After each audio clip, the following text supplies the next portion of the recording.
আমি যেই দরবারে হই, আজকে আমরা আওলাদ রসুলের অনেকে আওলাদ রসুলের মুরিদ সৈয়দ মাহমুদ আশরাফ আশরাফ জিলানী মাদুল গাউসে পাকের 27তম আওলাদ হাসানি হোসাইনি সৈয়দ। আমার গাউসে পাক কি ছিলেন?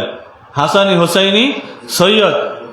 আমি আর আমার আব্বা, আজকে আমার আব্বা আমার বাসার মধ্যে হুজুর ওরসে পাকের আয়োজন হয়েছে, হুজুরের জন্য ফাতিহা হয়েছে, আমার বাসার মধ্যে আয়োজন হয়েছে, দোয়া।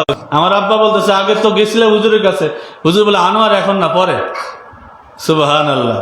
আমার আব্বারে হুজুর ফিরাই দিছে, বলে আনোয়ার এখন না পরে। যেই সময় আমার আব্বা আমরা সবাই হুজুর কায়েদে মিল্লাত সৈয়দ মাহমুদ আশরাফ আশরাফ জিলানী মাদুল গাউসে পাকের 27তম আওলাদ, ওনার কাছে মুরিদ হয়ে যখন হুজুরের কাছে গিয়ে ছোট মসজিদ দেখা করছি, আনোয়ার জিতছো নাকি হারছো কত? সুবহানাল্লাহ। আনোয়ার তুমি জিতছো? জি হুজুর জিতছি। তোমার কপালে আমার নাম নাই তো আমি কেমনে মুরিদ করি? সুবহানাল্লাহ, আল্লাহু আকবার। তিনি কপাল দেখতেন, ভাগ্য দেখতেন যে কার কপালে কার নাম লেখা আছে। আজকে যে আল্লামা তাহের শাহ হুজুর মদ্দাইল হুজুরের মুরিদ, অথবা সাবের শহীদুল হুজুরের মুরিদ, অথবা আশরাফি সিলসিলার মুরিদ, যেই দরবারে মুরিদ হয়েছি, সুন্নি হয়েছে, আজকে সুন্নি নাম নিয়ে ঘুরি, সব আল্লামা হাফেজ এমএ জলিল রহমতুল্লাহ উসিলাতে। এই উসিলা যদি কেউ অস্বীকার করে, না দুনিয়াতে তার ঠাই আছে, না আখিরাতে তার ঠাই আছে।